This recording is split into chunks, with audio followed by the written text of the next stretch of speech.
We continue our Republic Commando series with True Colors, still written by Karen Travis. This one was released the following year after 000 and takes place a year after 000 took place.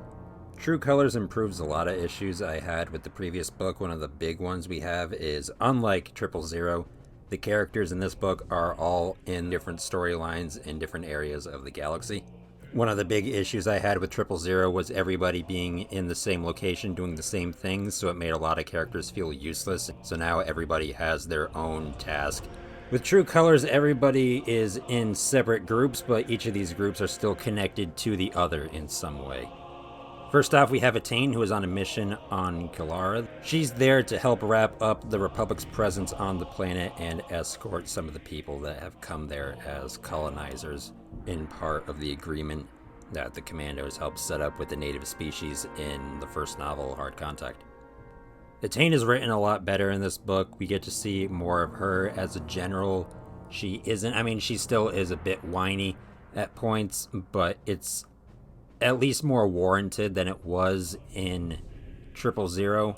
In this one, she kind of seems more like her own person. You get to see her in the more standard Jedi general leading position as opposed to just kind of being a sidekick along for the ride. We're introduced to her clone commander Levette, who makes his first appearance in this book. He's a level-headed clone trooper who's very strategic, and he's also pretty laid back at the same time. The best comparison I could make to him is he reminds me a bit of Commander Cody. You can level with him fairly often throughout the story, but there are also points where he can just snap right into commanding mode. In the other group, we have Omega Squad, who are on the planet Gaftakar to help train the locals to fight off the Separatist government. Throughout the story, we learn about the locals, them being the Merits, and their strange but interesting customs, and we're also introduced to Aden, who is one of the Null Arcs previously mentioned in the other books. Aden comes off as someone who's seen a lot of stuff and has been through a fair amount and knows what he's doing. There are points where he feels sort of like a stick in the mud, but it's kind of warranted, and it helps balance out the members of Omega Squad, having someone like this around them. As the mission progresses, certain events happen that make the clones really question things about the war.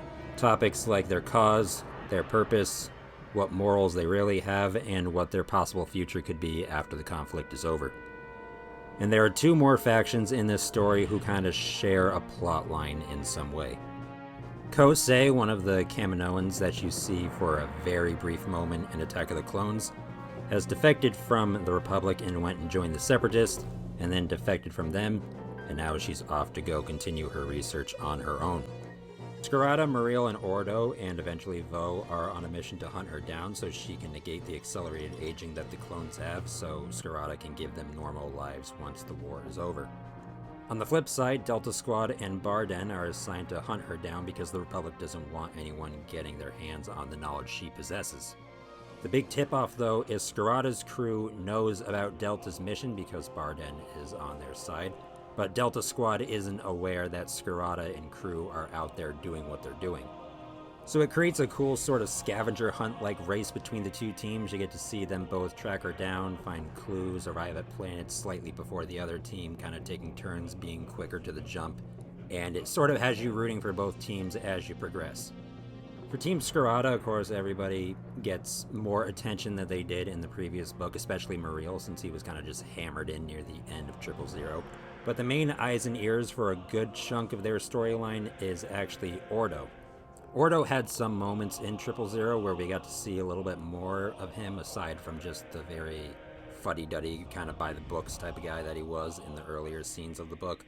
In this one, we see him form a lot of his own opinions and having views develop on what's going on in the war and what he thinks about both sides of the war and the people involved in it, and also his brothers and his father figure, Scarada. As for the Delta Squad crew, Sev tends to be the one that we follow more often than not. We're kind of with Scorch for chunks here and there, and of course Barden, but a good majority of the story is told through Sev's eyes. And I'm personally really biased with this because Sev has always been my favorite crew member of Delta Squad, so it was fun to kind of be with him through a majority of the story. And also just seeing this much through his eyes brings some nice weight if you've played the Republic Commando games. It makes the ending of, well, game, it makes the end of that game have a lot more weight than it would potentially initially if you played just that by itself. I also appreciate, since the groups are split up into their own little factions, this actually gives Delta Squad some time to shine. In 000, it kind of felt like they were just introduced for fan service reasons, where Omega Squad and Scarada and Natane stayed pretty much in the forefront throughout a majority of the story, where Delta would kind of show in just to be like, hey, we're here, and assist the plot in progressing, but they didn't really get much character work in it. True Colors is definitely a step up and explores its wide cast more than the previous book did. I think the writing is overall better in this one. There are still points throughout the story where Travis really hammers in certain concepts and you kind of just want to get past that and move on to the next scene. But I think it handles the characters a lot better in this one, and a lot of that, like I said, has to do with them being in separate areas but having goals that are thematically connected to each other and connected obviously by plot lines in some cases. We also get more variety of genre in this one between all the storylines going on. 000 was sort of like an investigative spy thriller type story, and that was it for a majority of the thing. Where with this one we have the different factions, so you get aspects of your more standard Star Wars fare with Attain throughout a good chunk of the story, and Omega Squad's story is pretty standard Star Wars like stuff. At points it gave off similar vibes to the Clone Wars arc where Saw Gerrera gets trained to fight the Separatist forces on his planet. You also get some corporate espionage like storylines with Besney checking in with Scarada's crew throughout this, looking up treasury details and playing into the whole what's really going on with the Republic aspect and what this could potentially mean for the end of the war happening. I still prefer Hard Contact, but True Colors is definitely more in line with that book, and I feel like it's a more return to form of what the series initially started as versus what it became in 000. With that being said, I hope you enjoyed the video. Thank you for watching or listening or however you consumed this. I have no idea what I'm doing next time, but I hopefully will get it out soon, whatever it may be. So I'll catch you guys in the next video, and may the Force be with you.